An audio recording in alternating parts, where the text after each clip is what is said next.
Mic-nya kecil. Kecilin aja. Nih.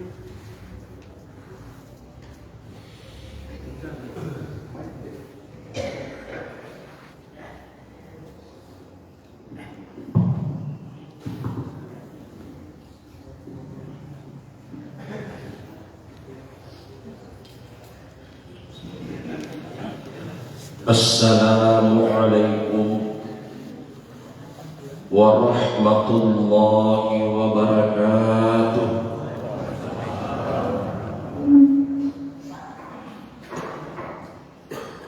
Bismillahirrahmanirrahim. Alhamdulillahilladzi ahyana ma ba'da ma amatana wa ilaihin nusyur. أشهد أن لا إله إلا الله وحده لا شريك له وأشهد أن محمدا عبده ورسوله لا نبي بعده. اللهم صل على محمد وعلى آل محمد. قال الله تعالى في كتابه الكريم وهو أصدق القائلين: أعوذ بالله من الشيطان الرجيم. إن الذين قالوا ربنا الله ثم استقاموا تتنزل عليهم الملائكة ألا تخافوا ولا تحزنوا وأبشروا بالجنة التي كنتم توعدون. وقال في الحديث رسول الله صلى الله عليه وسلم: من حسن الإسلام تركه ما لا يعنيه. صدق الله العظيم. Hadirin hadirat jamaah subuh yang dimuliakan dan dirahmati oleh Allah Subhanahu wa ta'ala. Alhamdulillahi Rabbil Alamin adalah merupakan kalimatul i'tiraf, kalimat pengakuan seorang hamba di hadapan Allah Subhanahu wa ta'ala atas segala nikmat dan karunia yang telah diberikan kepada kita semua. Sehingga dalam Al-Quran surah Al-Qiyamah ayat 36 Allah menegaskan: ayahsabul insanu ayyutraka sudah. Apakah manusia menganggap, apakah manusia mengira dia dibiarkan hidup begitu saja tanpa ada pertanggungjawaban di hadapan Allah Subhanahu wa ta'ala. Salawat dan salam kepada junjungan baginda Nabiullah Muhammad sallallahu alaihi wasallam, Nabi yang pernah bersabda: kullu ummati yadkhuluna al-jannata illa man aba. Qila ya Rasulullah, man aba? Qala Rasulullah sallallahu alaihi wasallam: man ata'ani dakhala al-jannah wa man asani faqad aba.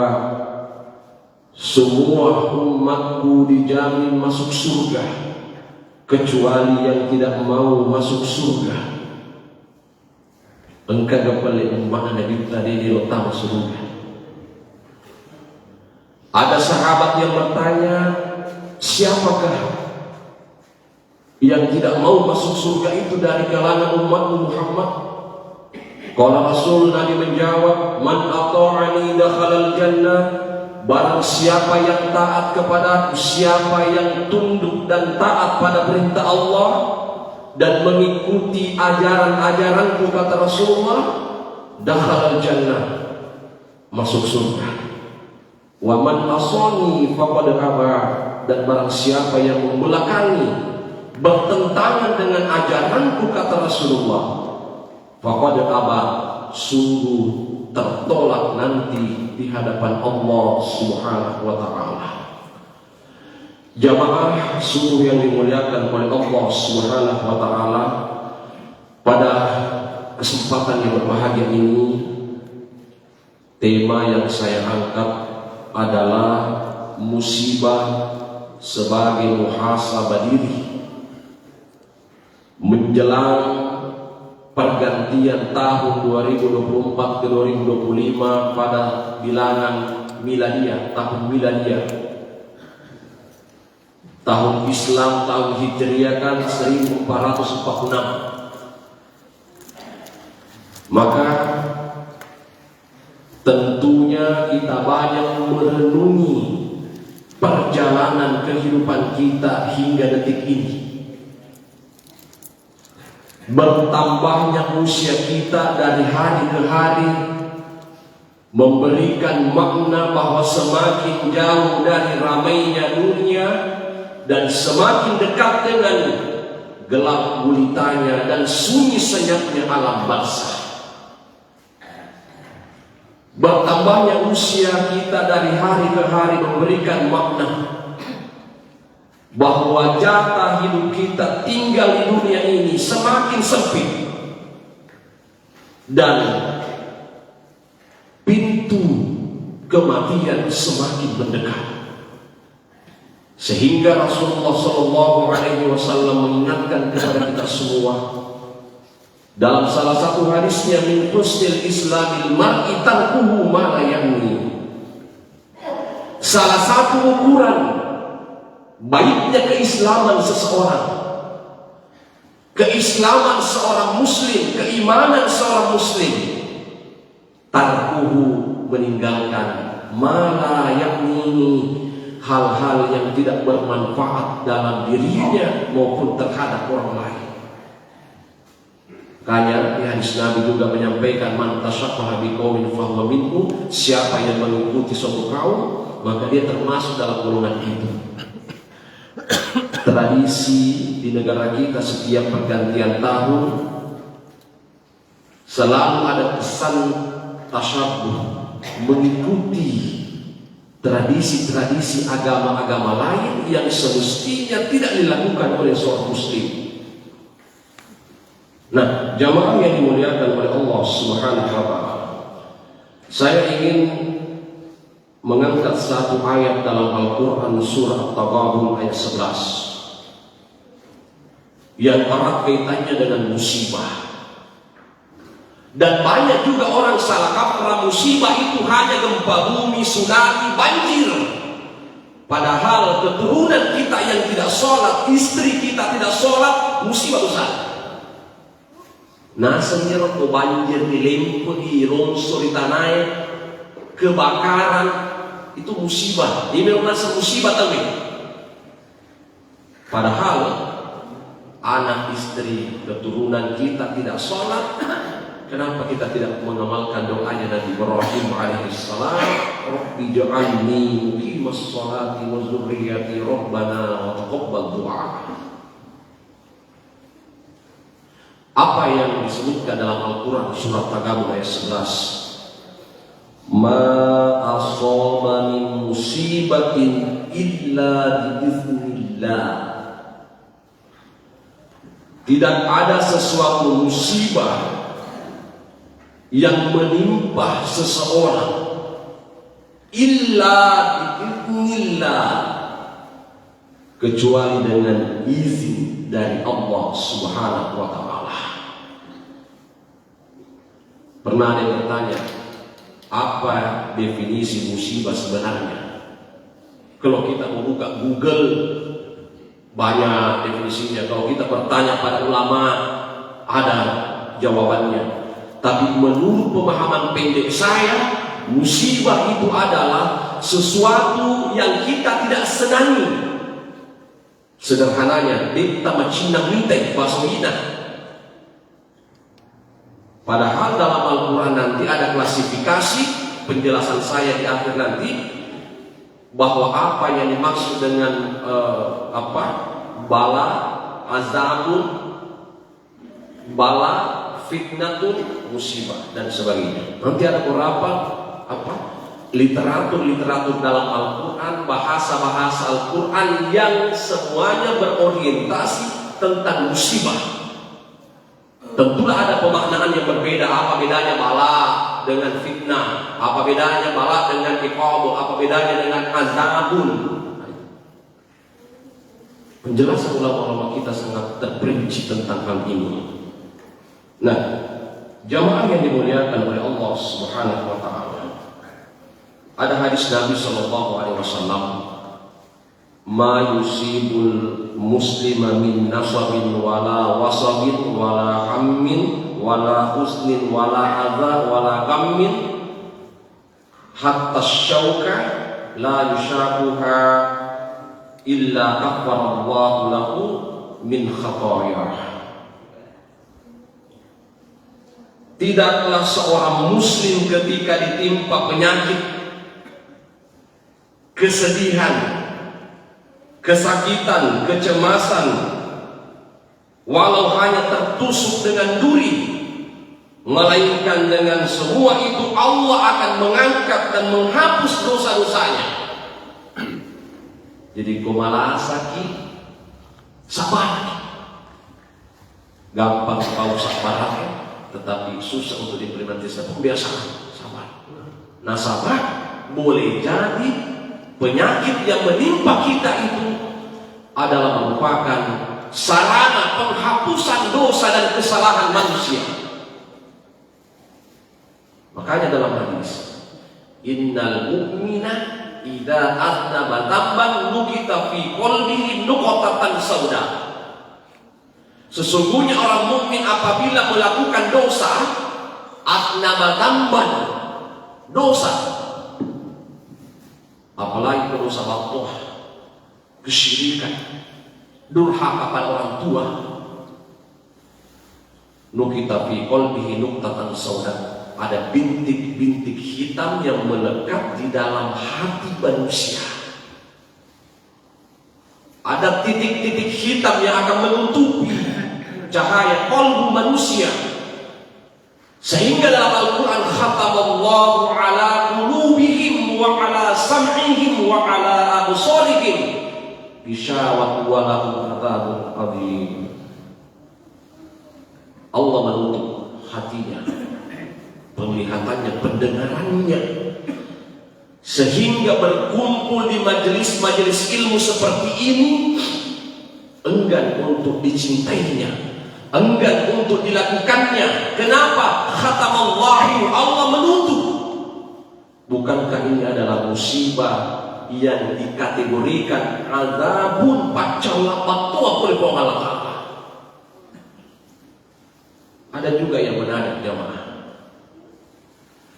Ketika kita ditimpa musibah, misalnya penyakit, tiba-tiba dalam diri kita mengatakan nauji mahjiruh Allah Ta'ala. Padahal jangan terlalu pede dulu. Kadang-kadang kita lenyap motor nauji Allah Ta'ala. Siapa memang kita? Koreksi dulu diri kita, muhasabah diri kita. Inna asyaddan nasi bala'al anbiya tsummal amsal fal amsal tsummal amsal fal amsal. Dalam hadis, sesungguhnya ujian terberat dari kalangan manusia adalah para nabi-nabi Allah, para rasul-rasulnya Allah. Berapa sih ujian kita ini dibanding dengan Nabi Muhammad? Berapa ujian kita ini dibanding dengan Nabi Nuh alaihi salam? Nabi Hud alaihi salam kaumnya kaum Arab yang mendurhakai Allah Subhanahu wa taala. Yang kemudian kaum Ad dalam sejarah Islam masih punya keturunan, garis keturunan nasab dari Nabi Nuh alaihi salam yang besar, tinggi, kuat.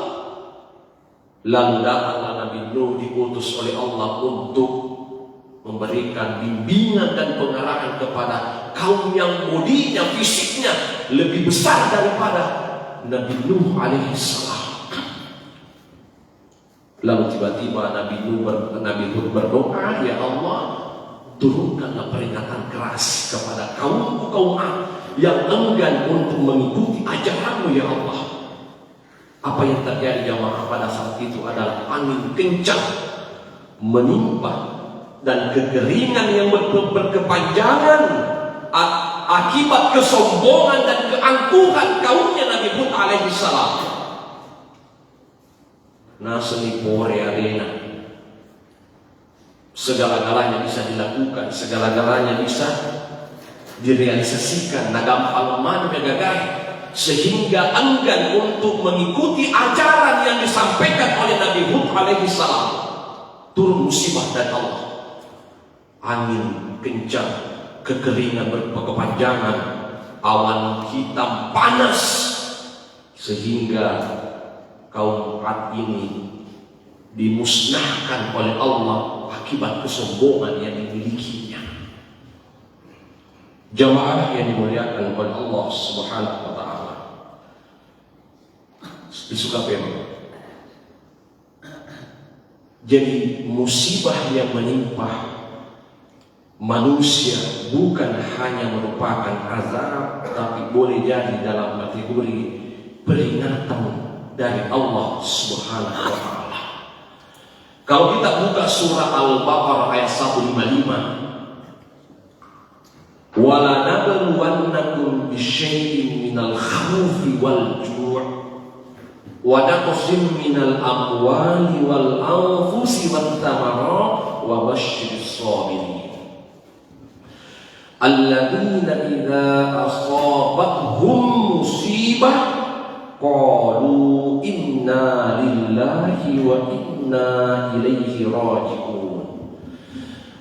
Ayat ini menarik untuk dikupas secara tuntas, sekalipun ilmu saya pribadi sangat terbatas. Yaro lamanna dalam qawaidul lughatil arabiyyah walana beluanna, lamnya itu lam. Kalau kita buka Al-Baqarah 155 itu ada lam takkid, lam taukid, takkid, takilah, penguat, penegasan Allah. Kalau kita buka terjemahannya dan ulama-ulama kita terjemahkan, dan pasti kami akan menguji kalian tanpa terkecuali. Nang dimana dipong Allah Ta'ala, baik ustaz, baik akademisi, baik masyarakat awam, semua akan diuji oleh Allah Subhanahu wa taala. Saya ini Pak kaget ketika melihat ada kasus di UI Alauddin Makassar, sekampung saya orang Batu Pale, yang melakukan pemalsuan uang sampai terdeteksi 700 triliun sudah beredar apa itu di bank-bank, dan ada persekongkolan oleh pihak-pihak terkait dengan perbankan yang bergelar doktor agama. Luar biasa. Kita diuji oleh Allah. Wala nabluwannakum bisyai'in, dan pasti kami akan menguji kalian dari kelaparan, rasa lapar.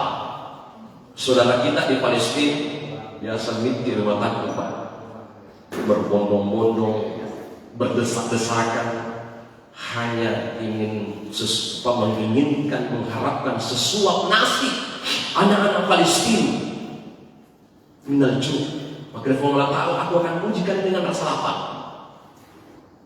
Sehingga Rasulullah SAW bersabda, sayati zaman ala nas, akan datang suatu masa yang menimpa manusia. Jadi roh hadis, saya belajar hadis. Kapan ada sayati ala ummati, sayati zaman ala ummati, berarti umat Nabi akan datang pada suatu masa menimpa umatku, khusus umat Islam, itu ujian. Tapi kalau Nabi mengatakan ala nas, berarti itu jamak, umum. Coba lihat, sayati zaman ala nas, la yubalil mar'i akhadha minhu min haram min halali am minal haram. Akan datang suatu masa ketika manusia mencari rezeki, mencari kehidupan, sampai papidaling dan Allah Ta'ala am minal hawali am min halali amin al haram. Tidak lagi memperhatikan halal haramnya sesuatu. Ini terjadi baik-baik. Demigaga rasa tahu iku Allah Ta'ala, takwa itu sebatas ucapan oleh orang-orang muslim, padahal Allah sudah menyebutkan dalam Al-Quran, ya ayyuhalladzina amanu taqullaha haqqa tuqatih wa la tamutunna illa wa antum muslimun. Kalau tidak salah Al-Imran 112 Pak ya, 102 ya, Al-Imran 102. Takwa kepada Allah, dan jangan mati kecuali mati dalam keadaan muslim. Udkhulu fis silmi kafah. Ini disebutkan Imam bin Salam. Wala tattabi'u khutuwatis syaitan innahu lakum aduwwun mubin. Masuklah dalam ajaran Islam secara totalitas, secara sempurna. Nah, dalam Al-Quran surah Al-Baqarah 155 yang disebutkan tadi, kita akan diuji dengan kesalahan. Dipertaruhkan keimanan kita sebagai seorang muslim umat Nabi Muhammad SAW. Apalagi perkara-perkara syubhat. Innal halala bayyin wa innal wal haram bayyin wa bainahuma mutasyabihat. Haram jelas, halal jelas, antar halal dan haram adalah syubhat.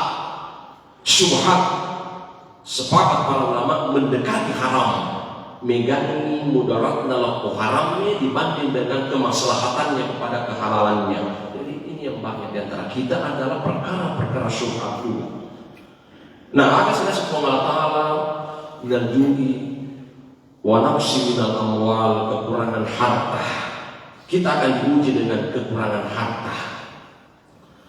Wa thamarat wal anfus wa nabluwannakum min bisyai'in minal ju'i wa nafsi minal amwali wal anfus. Kita akan diuji dengan kematian. Kematian adalah ujian dari Allah. Wa thamarat wa basyyiris sabirin. Yang saya menjelaskan adalah kalimat bisyai'in. Bisyai'in ini oleh pakar ulama-ulama tafsir itu 3 definisinya. 1, ringan, sedikit, kecil.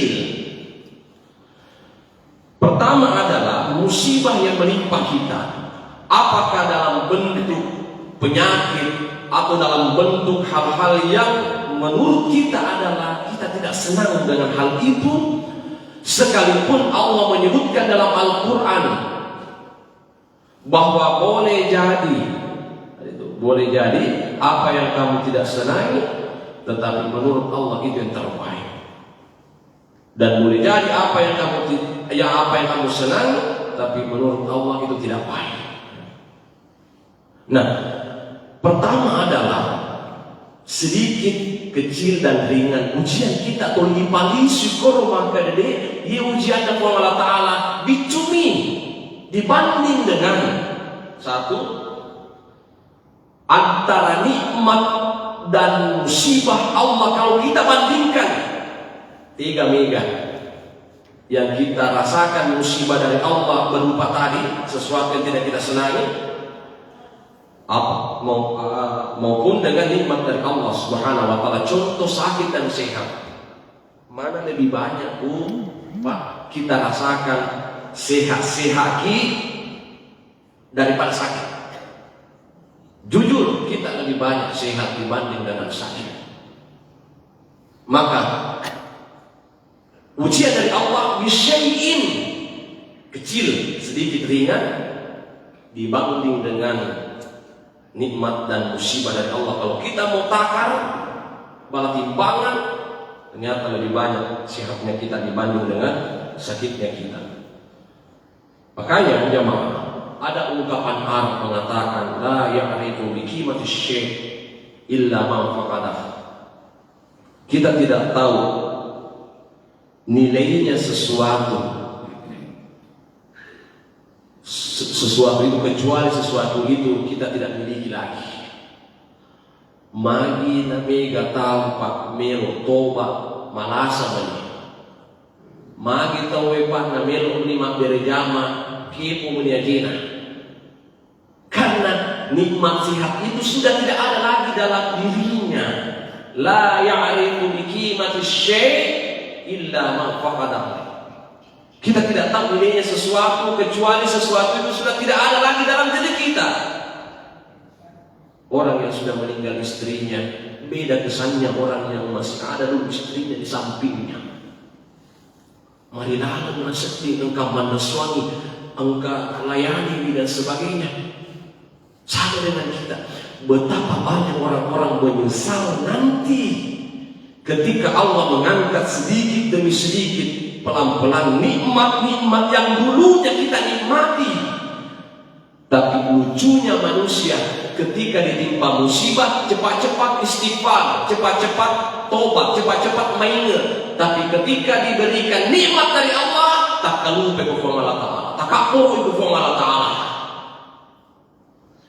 Kedua, penjelasan lama kita musibah itu kecil sedikit dibandingkan dengan kemungkinan buruk yang terjadi.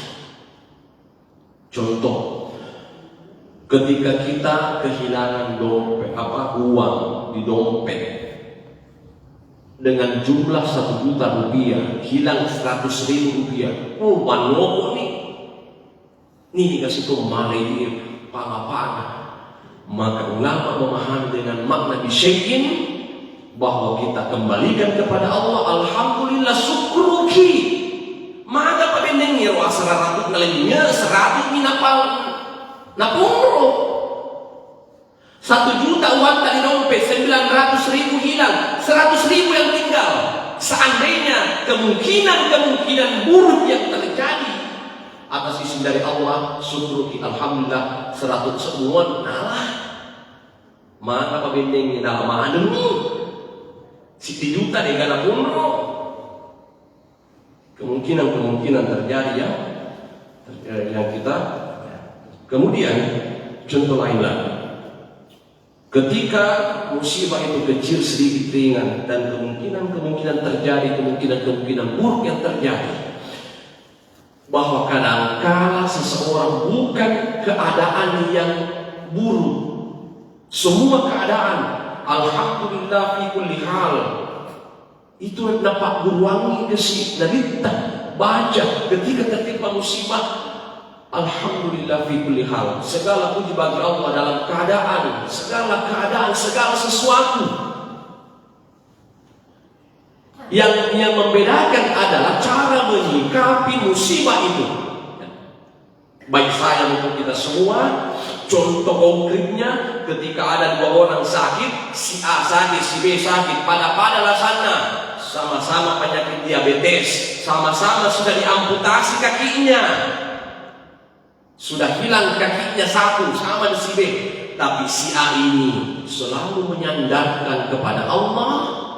Sakbara mulai tetap nabuh sempajangnya sholat dalam keadaan berbaring, bertayamum kalau dia tidak bisa berduduk. Kemudian si B selalu menyalahkan takdirnya. Tuliman doa batiku sedih puasa Senin Kamis, batiku sedih sempajang tahajud, batiku sedih masih sedekah. Ada anak yatim saya sedekahi. Magi jadi kenapa kok kau Allah Ta'ala? Magi kasih nalekat musibah memperi mapakwe. Akhirnya tidak sabar, digoda oleh setan, bisikan-bisikan setan. Akhirnya enggan lagi untuk taat kepada Allah. Di akhir kehidupannya Nabi mengatakan innamal a'malu bikhawatimiha, bahwa sesungguhnya segala sesuatu yang dilihat endingnya, terakhirnya, apakah kita husnul khatimah atau su'ul khatimah. Si B contoh konkret dia adalah sempajang, dia naga sikirina, dia naga istighfar, astagfirullah, dia naga sikirina. Si A tadi ini semakin dia merasakan sakit, semakin dideteksi dokter bahwa tidak lama lagi penyakitmu, tidak lama lagi hidupmu, semakin dia mendekatkan diri kepada Allah Subhanahu wa Ta'ala. Menurut ulama, si A ini seluruh dosa-dosanya akan dihapuskan oleh Allah karena penyakit yang ditimpa dengan penuh kesabaran. Wa basyiris sabirin, ditutup ayat Al-Baqarah 155, wa basyiris sabirin, sampaikanlah berita kepada mereka, berita kesabaran, sabar. Yang ketiga jamaah, yang terakhir, musibah itu kecil sedikit dibandingkan dengan kekuatan Allah Subhanahu wa ta'ala. Kekuatan Allah, la yukallifullahu nafsan illa usaha laha ma kasabat wa 'alaiha ma kasabat. Allah tidak akan memberikan ujian selama hambanya itu mampu melewatinya. Meluk nawujidu Allah ta'ala liyabluwakum ayyukum ahsanu amala. Yang terakhir jamaah yang dimuliakan oleh Allah Subhanahu wa ta'ala, dalam Al-Quran surah Al-Anfal ayat 25, wattaqu fitnatan la tusibanna alladhina zalamu minkum khassah wa'lamu anna Allaha syadidul iqab. Dan takutlah kalian kepada Allah dari siksaan Allah berupa musibah. La tusiban, takutlah kalian kepada Allah berupa musibah. Tidak hanya khusus bagi mereka yang melakukan kezaliman. Allah Subhanahu wa ta'ala wa minkum khassa, bukan hanya orang-orang yang bermaksiat itu, melakukan dosa itu tertimpa musibah, tertimpa bala, tertimpa siksaan dari Allah, tetapi semua orang-orang di sekitarnya akan merasakan musibah dari Allah Subhanahu wa ta'ala, termasuk orang-orang soleh di sekitarnya. Wa'lamu anna Allah syadidul iqab, ketahuilah bahwa ketika Allah menyiksa itu amatlah pedih. Makanya ada dalam satu hadis Nabi SAW, sering saya katakan jamaah, bukan satu-satunya faktor utama turunnya musibah karena dosa manusia, bukan. Saya bisa diskusi dengan kita semua, bukan. Kami kata makanya magina banjir, magina makanya mega di bermaksiat korbannya, pelaku kemaksiatan, perzinahan, mega itu mapamati musyrik seperti itu poin kedua. Tapi coba dijawab oleh hadis dan Al-Quran. Nabi bersabda, innal qauma idza ra'al munkar falam yughayyiruhu ammahumullahu bi'iqab. Ini faktor menurut Nabi, bahwa sesungguhnya suatu kaum masyarakat apabila menyaksikan keburukan, menyaksikan kejahatan, lalu dia tidak merubahnya, dia tidak melakukan tindakan-tindakan usaha dan ikhtiar. Ini titik bawah. Ada orang yang melakukan dosa, dia titik bawah, ammahumullah falam yughayyiruhu, dia tidak merubahnya, ammahumullah bi'iqab, tunggulah siksaan Allah akan menimpa mereka yang amatlah pedih. Makanya dalam hadis Nabi yang lain, man ra'ukan falyughayyir biyadihi fa illam yastati fa alaihi bil lisan fa illam yastati fa alaihi bil qalbi dzalika adhaful iman. Telu, tangan diubah dengan tangan, artinya kekuasaan ditopang oleh Pemda atau Pemkot atau pemerintah yang punya wewenang, kekuasaan yang pro dengan kebenaran, bukan pro kepada kebatilan. Kalau tidak mampu, kata Nabi, fa'alaihi bil lisan. Coba ulama, coba cendekiawan, coba intelektualitas, coba cendekiawan, orang-orang cerdas, bicara dong. Bicara dengan kebenaran. Kalau pemerintah tidak mampu, tidak pro dengan kebenaran, nasihati dia. Ulama dan intelektual, cendekiawan, ulama dan cendekiawan, bicara. Fa'ilam yastati, kalau tidak mampu demikian, fa'alaihi qalbi, maka kita semua umat Islam mengandalkan hati, artinya kita berdoa dan bermunajat kepada Allah. Mudah-mudahan kejahatan itu hilang, lenyap. Dzalika adhaful iman, karena itulah selemah-lemahnya iman. Yang kedua alasan dalam Al-Quran surah Hud ayat 117. Ya nih. Jadi bukan cuma banyaknya dosa dilakukan, tapi ini jawabannya pada surah Hud ayat 117. Artinya wa ma kana rabbuka liyuhlikal qura bi dzulmin wa ahluha muslihun. Coba kata-kata bizulmin, dengan kesoliman. Dan Allah tidak akan membinasakan suatu negeri. Bismillah. Allah tidak akan menghancurkan suatu negeri. Liyuhlikal qura, negeri bisa bermakna kampung, negeri bisa bermakna daerah. Liyuhlikal qura, suatu daerah, suatu wilayah tidak akan dihancurkan oleh Allah bizulmin, dengan cara-cara zalim, cara-cara yang tidak enak dia rasakan. Dia nama Cina penetiwi. Bayangkan Palu 2018, likuifaksi, banjir, apa, longsor, sebagainya.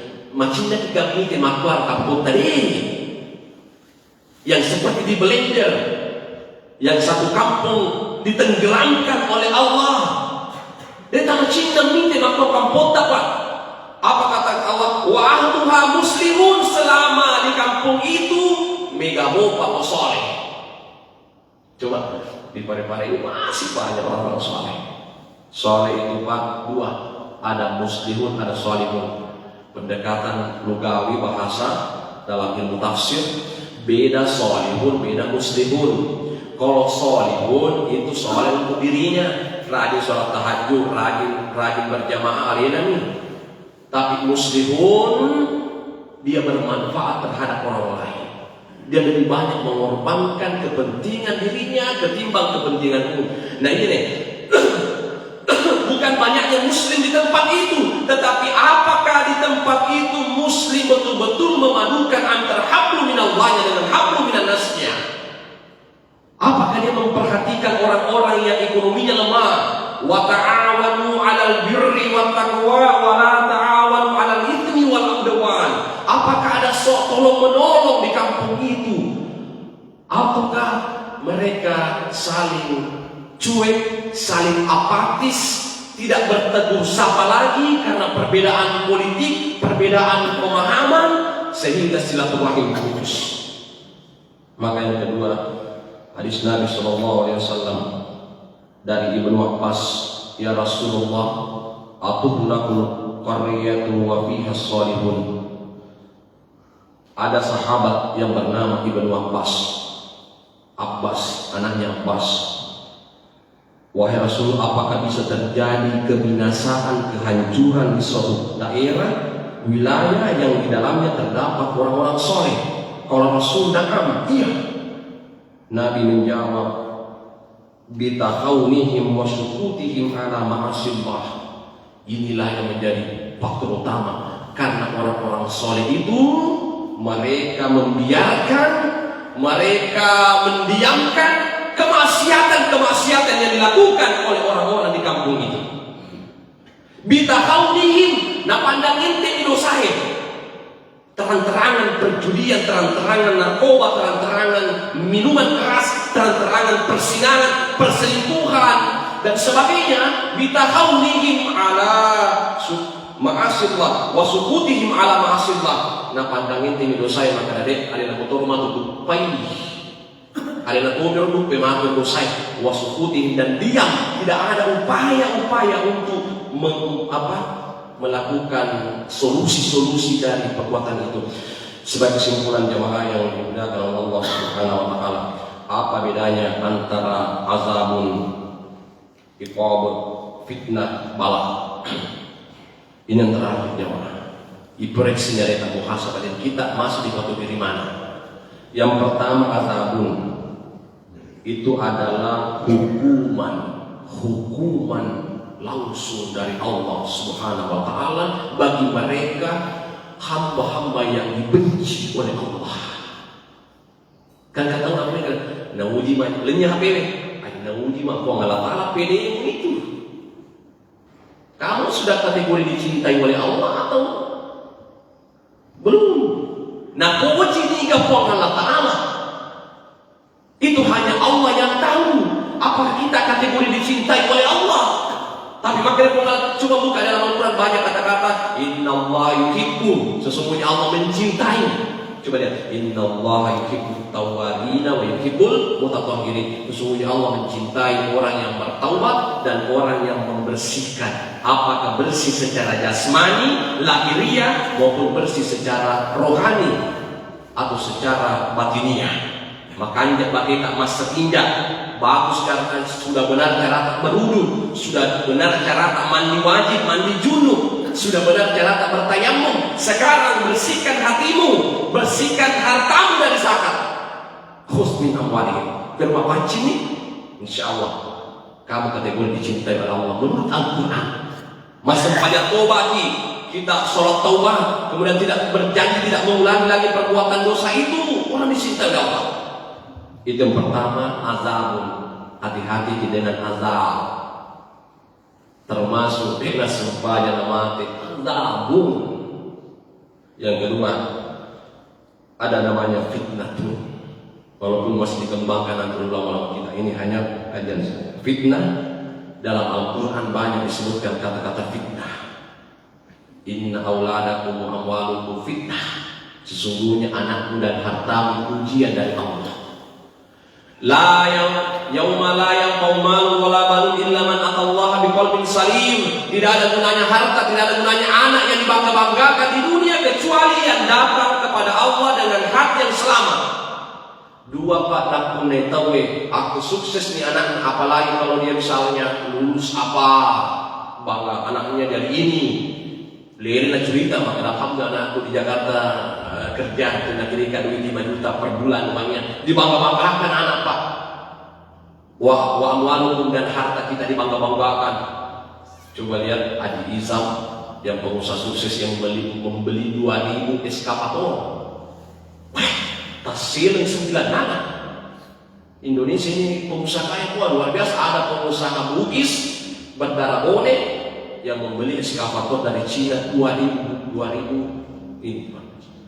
Warna-warna kebanggaan, harta dan anak itu kebanggaan. Tapi kata Allah tidak ada gunanya itu semua kecuali yang datang kepada Allah dengan hati yang selamat, hati yang bersih. Ini fitnah. Anak dan harta adalah fitnah, ujian dari Allah Subhanahu wa Ta'ala. Hati-hati.